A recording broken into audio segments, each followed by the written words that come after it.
Hello bachcho, let's read the question. Present question, दो statement assertion and reason पर based है. Assertion says a solid sphere and a ring of same mass and radius are released simultaneously from the top of an inclined surface. The two objects roll down the plane without slipping. They reach the bottom of the incline with equal linear speeds. और बच्चों reason में कहा गया है decrease in potential energy for both is same.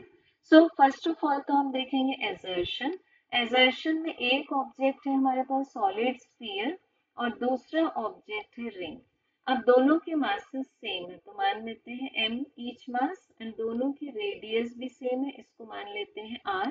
अब बच्चों हमें consider करना है एक इंक्लाइंड सरफेस का टॉप. तो ये मान लेते हैं इंक्लाइंड सरफेस हॉरिजॉन्टल से एंगल बनाता है थीटा और इसके टॉप से हम एक साथ solid sphere as well as ring को रोल करते हैं. तो मान लेंगे कि जो इंक्लाइंड प्लेन है वो ब्रॉड है तो एक साथ में हमने क्या क्या रोल कर दिया, सॉलिड स्फीयर एंड रिंग को रोल कर दिया.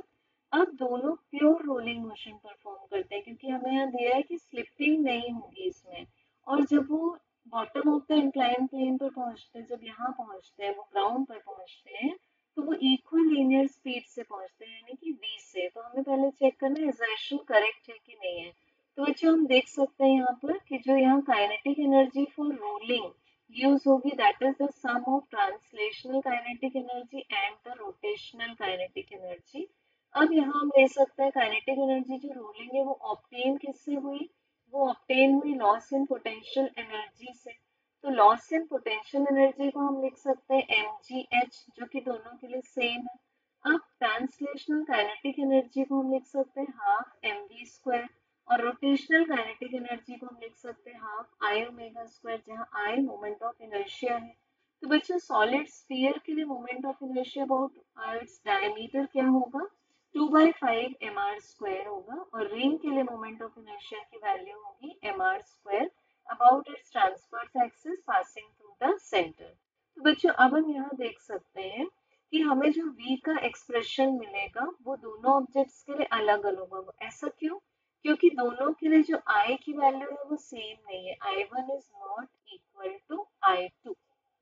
तो अब अगर v सेम है, सॉरी v डिफरेंट है अगर, तो ओमेगा भी कैसे होंगे, डिफरेंट होंगे यहाँ पर. तो इट मीन्स हम बोल सकते हैं कि यहाँ पर जो एजर्शन है वो फॉल्स है. ठीक, अब एजर्शन फॉल्स है but decrease in potential energy for both is same. ये तो सेम है दोनों के लिए. सो यहाँ पर जो रीजन है वो ट्रू है. Hence we can say that correct answer is option D.